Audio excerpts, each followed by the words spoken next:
सो hi everyone. तो कैसे हैं आप सब। तो स्वागत है आप सभी का आज की इस वीडियो में। तो गाइज आज हम बात करने वाले फैट लॉस के बारे में। तो मैं अपना फैट लॉस किस तरह से कर रहा हूँ यही मैं आपको इस वीडियो में बताऊंगा और आप भी क्या कर सकते हो, आपको एक बेसिक सा आइडिया आ जाएगा। तो फैट लॉस हमें क्यों करना है, वेट लॉस की वजह। वेट लॉस और फैट लॉस ये दोनों भी अलग अलग चीज़ें हैं, ये पहली बात आप समझ लो। तो फैट लॉस हमें क्यों करना है, जब भी हम अपना वजन 10 kg से लेकर 30 kg तक हम अपना वजन कम करते तो हम अपने वेट गोल जो है वो अचीव कर लेंगे, हम पतले भी दिखेंगे वो अचीव करने के बाद, लेकिन हमारी बॉडी में बहुत ज़्यादा लूज स्किन की प्रॉब्लम दिखेगी मसल मास ना होने के कारण। तो यही सब कुछ, और आपकी जो बॉडी है वो वेल मेंटेन बॉडी नहीं दिखेगी। तो यही प्रिवेंट करने के लिए हमें फैट लॉस करना है। तो फैट लॉस में हम क्या करते हैं, तो फैट लॉस में हमें जो स्किन और मसल मास के बीच की जो लेयर रहती है, फैट की लेयर, तो हमें बस वही लेयर को रिड्यूस करना है, उसी लेयर पे हमें कॉन्सेंट्रेट करना है। और साथ ही साथ जो अपना मसल मास है वो हम किस तरह से लॉस होने से उसको प्रिवेंट करें और उसको हम धीरे धीरे किस तरह से इंक्रीज कर सकते हैं, हमें सिर्फ इसी बात के ऊपर ध्यान देना है। और वेट लॉस में क्या होता है कि वेट लॉस में आप अपना वजन एक महीने में 8 kg से लेकर 10 kg तो कम कर लोगे, लेकिन उसमें क्या रहता है, उसमें आपका वाटर वेट भी कम होता है, उसमें आपका मसल लॉस होने की वजह से वो भी वेट आपका कम होता है और थोड़ा बहुत ही फैट लॉस होता है। और वो एक अनहेल्दी तरीका है आपका वजन कम करने का। फैट लॉस एक हेल्दी तरीका है। तो बस यही सभी चीज़ें मैंने चार पॉइंट के ऊपर मैंने ये वीडियो पूरी डिपेंड है। 4th नंबर का पॉइंट है वो एकदम ऑप्शनल है, आप करें या ना करें, पूरा आपके ऊपर डिपेंड है। आई होप कि ये वीडियो आपको पसंद आएगा। इस वीडियो को आप एंड तक जरूर देखना, बहुत ही इन्फॉर्मेटिव वीडियो है। तो चलिए शुरू करते हैं। तो सबसे पहला जो पॉइंट है वो है न्यूट्रिशन। तो मैंने बहुत से डाइट प्लान फॉलो किए, जैसे कि ketogenic diet, intermittent fasting, liquid diet मैंने फॉलो नहीं किया, लेकिन बहुत से लोग फॉलो करते हैं, इसलिए मैं एज एग्जांपल बता रहा हूँ। तो ये डाइट प्लान जो है ना, ये आपका वेट लॉस के लिए बहुत ही इफेक्टिव है। अगर आपका वेट 150 kg से लेकर 200 kg तो आप इनको फॉलो करें सबसे पहले, बाद में आप फैट लॉस करें। तो अभी फैट लॉस के लिए हमें न्यूट्रिशन क्या करना चाहिए, न्यूट्रिशन में हमें क्या करना चाहिए। तो सबसे पहले हमें रहना है कैलोरिक डेफिसिट में। तो कैलोरिक डेफिसिट क्या है, आपकी जो मेंटेनेंस कैलोरीज है उसमें से आप माइनस करो तो 500 से लेकर 1000 कैलोरीज। एग्जाम्पल, आपके मेंटेनेंस कैलोरीज है 3000, आपको उसमें से माइनस करना है 500 से लेकर 1000, तो आप कैलोरिक डेफिसिट में आ जाओगे। सेकेंड पॉइंट है प्रोटीन। तो आपको अपनी डाइट में हाई प्रोटीन डाइट रखनी है। आपकी जो डाइट रहेगी वो हाई प्रोटीन डाइट रहनी चाहिए। अभी मेरी डाइट में 150 ग्राम्स ऑफ प्रोटीन इंक्लूड है। तो अगर आप पहली बार जिम जा रहे हो, आपने कभी जिम नहीं की, तो आपको कितना प्रोटीन कंज्यूम करना है, तो आपको प्रोटीन कंज्यूम करना है आपके बॉडी वेट के बराबर। अगर आपका बॉडी वेट 80 kg है तो आपको स्टार्टिंग के जो 15 दिन से लेके 1 महीने का जो पीरियड रहेगा, इसमें आपको सिर्फ आपका जो इतना बॉडी वेट रहेगा उतना ही आपको प्रोटीन कंज्यूम करना है। 1 महीना कंप्लीट होने के बाद आपको क्या करना है, आपका जितना बॉडी वेट रहेगा उसको आप मल्टीप्लाई कर दो 1.5 से लेके 1.8 से लेके 1.8 तक आप उसको मल्टीप्लाई कर दो। जितना भी नंबर आएगा वो उतना आपको प्रोटीन कंज्यूम करना है। ये मेथड मैंने भी की। मैंने अपना 83 kg को 1.8 से मल्टीप्लाई किया तो मेरा 150 ग्राम्स ऑफ प्रोटीन आ रहा है, तो मैं अभी उतना कंज्यूम कर रहा हूँ। उसके बाद आता है कार्ब्स। तो आपको अपनी डाइट में लेनी है लो कार्ब्स, लेकिन अभी कितने लो कार्ब्स यानी कि कितने कार्ब्स, जितना आप प्रोटीन कंज्यूम करोगे उसका हाफ, यानी कि अगर आप 200 ग्राम्स ऑफ प्रोटीन कंज्यूम करोगे तो आपको 100 ग्राम्स ऑफ कार्ब्स कंज्यूम करने। तो आप इसमें क्या कर सकते हो, आप 100 ग्राम से लेकर 150 ग्राम्स तक भी जा सकते हो, लेकिन आपको प्रोटीन से कम कार्ब्स कंज्यूम करने हैं। ये इसका रेशियो है 1:2 का। अभी आपको हाई प्रोटीन क्यों रखना है, तो आप जब भी वर्कआउट करोगे तो आपके मसल ब्रेक होंगे, तो उनकी रिकवरी के लिए और उनकी ग्रोथ के लिए प्रोटीन बहुत ज़्यादा ज़रूरी है। इसलिए आपको अपनी डाइट में प्रोटीन हाई रखना है, क्योंकि हमारा फैट लॉस का एक ही गोल है कि आपका जो मसल मास है वो लॉस होने से हमें प्रिवेंट करना है। तो और आपकी जो डाइट रहेगी उसमें आपको 4 मील से लेकर 6 मील्स ऐड करनी है। वो मील्स क्या रहेंगी, आपका breakfast, morning snacks, lunch, evening snacks जो कि आपका प्री वर्कआउट रहेगा, उसके बाद पोस्ट वर्कआउट जिम के बाद, और उसके बाद डिनर अगर आप शाम में वर्कआउट करते हो तो इसलिए प्री वर्कआउट पोस्ट वर्कआउट। तो इस तरह से आपका ये सब कुछ न्यूट्रिशन का पार्ट रहेगा, आपको इस तरह से फॉलो करना है। मैं इस तरह से फॉलो करता हूँ। मैं पोस्ट वर्कआउट नहीं लेता, पोस्ट वर्कआउट मेरा डिनर रहता है, प्री वर्कआउट मेरी इवनिंग स्नैक्स रहती है। तो अभी नेक्स्ट पॉइंट की तरफ। तो सेकेंड पॉइंट है वर्कआउट।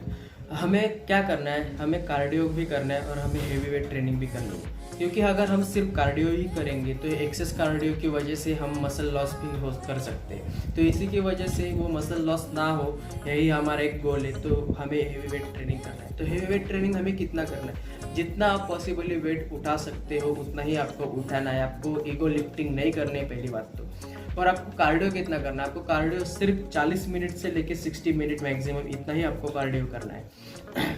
अभी आप हेवी वेट ट्रेनिंग कर रहे हो तो क्या होगा, हेवी वेट ट्रेनिंग करने के बाद आपकी बॉडी आपको रेस्ट चाहिए बॉडी के लिए। आपकी बॉडी फंक्शन करने के लिए आपको बॉडी को एनर्जी चाहिए। पहली बात, हम लो कार्ब डाइट पे हमारी जो कार्ब्स की कंजप्शन है वो लो है, तो एनर्जी के लिए बॉडी क्या करेगी, जो हमारी स्टोर्ड फैट है, जो फैट्स है हमारे बॉडी में, तो उसी को कन्वर्ट करेगी एनर्जी में। और इसी तरीके से हमारा जो फैट लॉस है वो फैट लॉस होगा हमारा। और हम हेवी वेट ट्रेनिंग करेंगे तो हमारे जो मसल फाइबर है वो भी ब्रेक होंगे, और हाई प्रोटीन की वजह से वो जो मसल फाइबर है वो रिकवर होंगे जल्दी से, और मसल की ग्रोथ भी होगी। तो इसी तरीके से हम मसल लॉस होने से प्रिवेंट करेंगे, साथ ही साथ मसल मास भी हम धीरे धीरे करके इंक्रीज करेंगे। और हमें हेवी वेट ट्रेनिंग कैसे करनी है, हमें हेवी वेट ट्रेनिंग में 3 से 4 सेट लगाने हैं। और रिपीटेशन कैसे रखनी है, हमें रिपीटेशन रखनी है 15, 12, 10, 8 की। बस मैं भी यही कर रहा हूँ, कुछ ज़्यादा नया नहीं, मैं भी यही फॉलो कर रहा हूँ, 15, 12, 10, 8। अगर आप जिम में नए हो, आपने कभी जिम नहीं किया, आप पहले कभी जिम नहीं गए, आप पहली बार जिम ज्वाइन कर रहे हो, तो आपको स्टार्टिंग का जो 1 वीक रहेगा उसमें सिर्फ आपको 2 ही सेट्स परफॉर्म करने हैं हर वर्कआउट के। यानी जैसे एग्जांपल, आप बाइसेप के 2 ही सेट्स परफॉर्म करने हैं, चेस्ट के 2 सेट्स परफॉर्म करने हैं, और बैक के भी 2 सेट्स परफॉर्म करने हैं। और आप अभी बोलोगे कि रिपीटेशन कितनी, आप 20 रिपीटेशंस भी मार सकते हो, या फिर आप फेल्योर तक भी मार सकते हो। यानी कि जब तक आप उठा नहीं पाते तब तक वो फेल्योर रहता है, तो आप फेल्योर तक भी मार सकते हो। आपको ये 1 वीक फॉलो करना है, क्योंकि क्या होता है, अगर आप वर्कआउट कर लोगे और उसके बाद दूसरे दिन बॉडी में सोरनेस रहेगी, बहुत ज़्यादा बॉडी पेन रहेगा, तो आप उस दिन जिम स्किप कर दोगे, तीसरे दिन भी सेम ही करोगे, तो ये नहीं होना चाहिए। इसीलिए आप धीरे धीरे स्टार्ट करो, और आप स्टार्टिंग का जो 1 मंथ रहेगा आप फुल बॉडी वर्कआउट करो 3 से 4 सेट के साथ। आप प्रॉपर फॉर्म सीखो, क्योंकि फॉर्म बहुत ज़्यादा मैटर करता है। अगर आप प्रॉपर फॉर्म के साथ वर्कआउट परफॉर्म नहीं करोगे तो आपकी बॉडी में बहुत ज़्यादा इंजरीज होंगी। ये मैं पहले वार्न कर रहा हूँ। आप फॉर्म सीख लो पहले, किस तरीके से कौन सा वर्कआउट परफॉर्म करना है वो सीख लो, उसके बाद वो वर्कआउट परफॉर्म करो एक प्रॉपर वेट के साथ, और तब आप इंजरीज की तरफ, आपको जो इंजरीज के चांसेस है वो बहुत ज़्यादा कम हो गया। अगर आप प्रॉपर फॉर्म के साथ अगर आप वो वर्कआउट परफॉर्म नहीं करोगे तो आपकी बॉडी में इंजरीज होने के चांसेस बहुत ज़्यादा बढ़ जाते हैं। तो ये हो गया अपना वर्कआउट का पॉइंट। तो हमारा 3rd पॉइंट है स्लीप, नींद। आप कितना भी डाइट फॉलो कर लो, आप कितना भी वर्कआउट परफॉर्म कर लो, हेवी वर्कआउट, लेकिन अगर आप अपनी बॉडी को एक प्रॉपर रेस्ट ही नहीं दे पा रहे हो तो किसी काम का नहीं है। आपको एक दिन में 6 घंटे से लेकर 8 घंटे तक की नींद कंप्लीट करना बहुत ज़रूरी है। अगर आप अपनी बॉडी को एक प्रॉपर तरीके से रेस्ट नहीं दे पा रहे हो तो क्या होगा नेक्स्ट दिन, तो नेक्स्ट दिन आप डिमोटिवेटेड फील करोगे, अनफ्रेश्ड फील करोगे, आपको बहुत थकान होगी, आपकी बॉडी में बहुत ज़्यादा सोरनेस रहेगी पिछले दिन के वर्कआउट की वजह से, और उस दिन आप ज़्यादा अच्छी तरीके से वर्कआउट नहीं परफॉर्म कर पाओगे उस सोरनेस के कारण। तो इसीलिए आपको क्या करना है, आपको एक दिन में 6 घंटे से लेकर 8 घंटे तक की नींद कंप्लीट करनी है। आपको अपनी बॉडी को एक प्रॉपर रेस्ट देनी है। ये जो रेस्टिंग टाइम रहता है ना, इसी में जो फैट लॉस रहता है वही होता है, जो मसल बिल्डिंग रहती है इसी रेस्टिंग पीरियड में होता है बॉडी में। तो इसी की वजह से हमें रेस्ट देना है बॉडी को, क्योंकि हमारी बॉडी पहले से ही दिन भर काम करके उसके बाद जिम में हेवी वर्कआउट करके बहुत ज़्यादा थक जाती है, तो इसीलिए बॉडी को रेस्ट देना बहुत ज़्यादा ज़रूरी है। तो 4th पॉइंट है सप्लीमेंट, तो एकदम ऑप्शनल पॉइंट है। तो सप्लीमेंट्स में हमें क्या क्या लेना है, तो सप्लीमेंट्स में हमें लेना है सबसे पहले वे प्रोटीन। तो वे प्रोटीन में हमें फैट लॉस के लिए क्या लेना है, तो वे प्रोटीन में फैट लॉस के लिए हमें लेना है सबसे बढ़िया है वे आइसोलेट। लेकिन बात क्या है कि वे आइसोलेट और वे कॉन्सेंट्रेट में बहुत ज़्यादा फर्क नहीं है, आपको ब्लेंड यूज़ नहीं करना है। तो इसमें क्या रहता है, जो शुगर कंटेंट रहता है कॉन्सेंट्रेट में वो 1.2 ग्राम रहेगा, तो वही आइसोलेट में रहेगा 0.2 ग्राम। लेकिन तो इतना ज़्यादा कुछ डिफरेंस नहीं होता है वो। और क्या है कि आइसोलेट की प्राइस जो है ना वो कॉन्सेंट्रेट से थोड़ी सी ज़्यादा है, तो इसीलिए मेरे ओपिनियन में अगर आप आइसोलेट अफोर्ड कर सकते हो तो आप बिंदास करो, मेरी कोई नहीं है, पाबंदी नहीं है। लेकिन आप नहीं कर सकते हो तो आप कॉन्सेंट्रेट लो। वे मसल ब्लेस की जो मसल ब्लेस का जो वे प्रोटीन है फ्यूल 1 का, उसकी लिंक मैंने डिस्क्रिप्शन में दी है, आप उधर से जाके उसको परचेस कर सकते हो। सेकेंड है अपना मल्टीविटामिन सिर्फ जो वर्कआउट करते हैं या फिर जिनको ट्रांसफॉर्मेशन करना है वही लोग ले सकते हैं, ऐसी कुछ बात नहीं है। जो घर में जो जितने भी लोग हैं आपके, हाँ, वो सभी लोग मल्टीविटामिन को यूज़ कर सकते हो। और वो कौन सा, न्यूट्रावेक का, उसकी भी लिंक मैंने नीचे डिस्क्रिप्शन में दी है, आप उधर से उसको बाय करो। तो मल्टीविटामिन हमें क्यों लेना है? हम डेली बेसिस पे फ्रूट्स तो नहीं खाते, हम हर रोज़ एक फ्रूट तो नहीं खाते, तो जो माइक्रो न्यूट्रिएंट्स है उसकी डिफिशियंसी हमारी बॉडी में क्रिएट ना हो, वो डिफिशियंसी हमारी बॉडी में ना हो, तो इसीलिए हमें मल्टीविटामिन्स लेना चाहिए। घर में हर लोगों को मल्टीविटामिन्स लेना बहुत ज़्यादा ज़रूरी है। अगर आपको न्यूट्रावेक का नहीं लेना है तो आप आपकी जो डॉक्टर रहेंगे, जो होम डॉक्टर रहेंगे, आपके फैमिली डॉक्टर रहते हैं, होम डॉक्टर क्या बोल रहा हूँ, जो फैमिली डॉक्टर रहते हैं उनसे जाकर आप कंसल्ट कर लो कि मुझे कौन सा मल्टीविटामिन लेना है, मुझे मल्टीविटामिन लेना है तो मैं कौन सा लूँ, तो आपको बता देंगे, आप वो ले सकते हो आपकी पूरी फैमिली के साथ। थर्ड है फिश ऑयल। तो फिश ऑयल में से हमें क्या मिलता है? हमें मिलता है फिश ऑयल में से ओमेगा 3। तो ओमेगा 3 हमें फूड के द्वारा किन किन चीज़ों से मिलता है? तो flax seeds, chia seeds, walnuts और फिश, इन चीज़ों में से हमें मिलता है ओमेगा 3। लेकिन ये चीज़ें हम फ्रूट्स की तरह रोज़ रोज़ तो नहीं खाते, तो इसीलिए हमें ओमेगा 3 नहीं मिलता। तो यही कमी करने के लिए, ओमेगा 3 की यही कमी पूरी करने के लिए हमें लेना है फिश ऑयल। तो यही फिश ऑयल में हमें न्यूट्रावेक का ही लेना है। और फिश और ओमेगा 3 का मेन काम क्या है? जो हमारा ब्रेन है उसको, हमारे ब्रेन फंक्शन के लिए अच्छा है, हमारे हार्ट फंक्शन के लिए अच्छा है, हमारी जो स्किन रहती है वो अच्छी तरीके से ग्लो करे।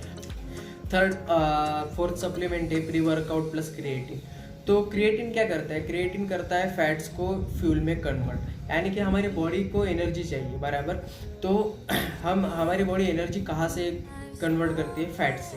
तो क्रिएटिन क्या करते हैं? यही जो फैट्स रहते हैं, फैट्स से एनर्जी कन्वर्जन की जो प्रोसेस रहती है, इसी को थोड़ी सी फास्ट कर देते हैं। हाँ, तो इसीलिए हमें क्रिएटिन को कंज्यूम करना है वर्कआउट से पहले। और प्री वर्कआउट की जो सप्लीमेंट रहती है, अगर आप अफोर्ड नहीं कर सकते तो एक सिंपल सा फंडा, 2 रुपये की कॉफ़ी आती है, तो उसको पानी में आप थोड़े से लुकवार्म वाटर में आप उसको मिक्स कर दो, और वही आप एक प्री वर्कआउट की तरह कंज्यूम कर सकते हो। लेकिन प्री वर्कआउट में आपको कुछ ना कुछ थोड़ा बहुत खाना है, फिर एक फ्रूट वगैरह, या फिर चपाती, ब्रेड वगैरह, जो भी आपका प्री वर्कआउट रहेगा उसके साथ आप इसको ले सकते हो। क्रिएटिन का एक ही काम है कि फैट को एनर्जी में कन्वर्ट करना है, बस इसी की वजह से जो फैट लॉस की प्रोसेस रहती है वो थोड़ी सी फास्ट हो जाती है। जो हमारे नेक्स्ट सप्लीमेंट है वो है BCAA। तो BCAA एक इंट्रा वर्कआउट सप्लीमेंट है। इसमें क्या है? इसमें है एसेंशियल अमीनो एसिड्स। तो ये क्या करते हैं? जो हमारी मसल टिश्यूज रहती है इसको रिबिल्ड करने में मदद करती है, साथ ही साथ जो मसल ब्रेकडाउन है वो होने से प्रिवेंट करता है। और इसमें BCAA में इलेक्ट्रोलाइट्स की मात्रा अच्छी मात्रा रहती है, तो ड्यूरिंग वर्कआउट हमें थकावट भी महसूस नहीं रहती, हमें जो एनर्जी चाहिए वो भी ये प्रोवाइड करता है। तो इसीलिए हमें BCAA भी लेना चाहिए, लेकिन एकदम ऑप्शनल है। अगर आप बहुत ही ज़्यादा एकदम हेवी वर्कआउट परफॉर्म कर रहे हो तभी आप BCAA को इंक्लूड करो, क्योंकि तभी ठीक है, नहीं तो इतना कुछ ज़रूरत नहीं है हमें BCAA की। लेकिन मैंने सभी सप्लीमेंट स्टैक की जो लिंक्स है वो मैंने डिस्क्रिप्शन में दे रखी, आप उधर से जाके बाय कर सकते हो। तो बस आज की वीडियो में इतना ही। अगर आप ये सप्लीमेंट का स्टैक जो आप अफोर्ड कर सकते हो तो आप प्लीज़ इसको अफोर्ड करें। अगर नहीं कर सकते तो आप इसमें से सिर्फ मल्टीविटामिन और फिश ऑयल को ही इंक्लूड करें अपने सप्लीमेंट्स में, बाकी कुछ भी इंक्लूड नहीं किया तो भी चलेगा। मैं खुद मल्टीविटामिन फिश ऑयल को अपनी डेली रूटीन में मुझे इंक्लूड करना है, लेकिन मैं भी अफोर्ड नहीं कर पा रहा हूँ, तो इसलिए मैं नहीं इंक्लूड कर रहा हूँ। तो एकदम ऑप्शनल था। मैंने सभी सप्लीमेंट्स टाइप की जो लिंक है मैंने डिस्क्रिप्शन में दी है। आई होप कि ये वीडियो आपको बहुत ज़्यादा पसंद आया होगा, आपने इस वीडियो को एंजॉय किया होगा, आपको ये वीडियो बहुत ज़्यादा इन्फॉर्मेटिव भी लगी होगी, और आपको फैट लॉस किस तरह से करना है इसकी भी आपको एक थोड़ी सी गाइड मिली होगी, क्योंकि इसी तरीके से नॉलेज बढ़ता है। मैं भी इसी तरह से अपना नॉलेज बढ़ा रहा हूँ। मैं भी बहुत से वीडियोस देखता हूँ कि मैं अपना फैट लॉस किस तरह से करूँ, बहुत इफेक्टिवली किस तरह से करूँ। अभी मुझे सभी आंसर्स मिल गए हैं, और कुछ चीज़ें हैं वो एक्सपीरियंस से ही मिलते हैं। मैं आपके साथ वही एक्सपीरियंस शेयर करता जाऊँगा अगली वीडियोज़ में। तो बस यही था आज की वीडियो में। आई होप कि ये वीडियो आपको पसंद आया होगा। सो मिलते हैं हम नेक्स्ट वीडियो में।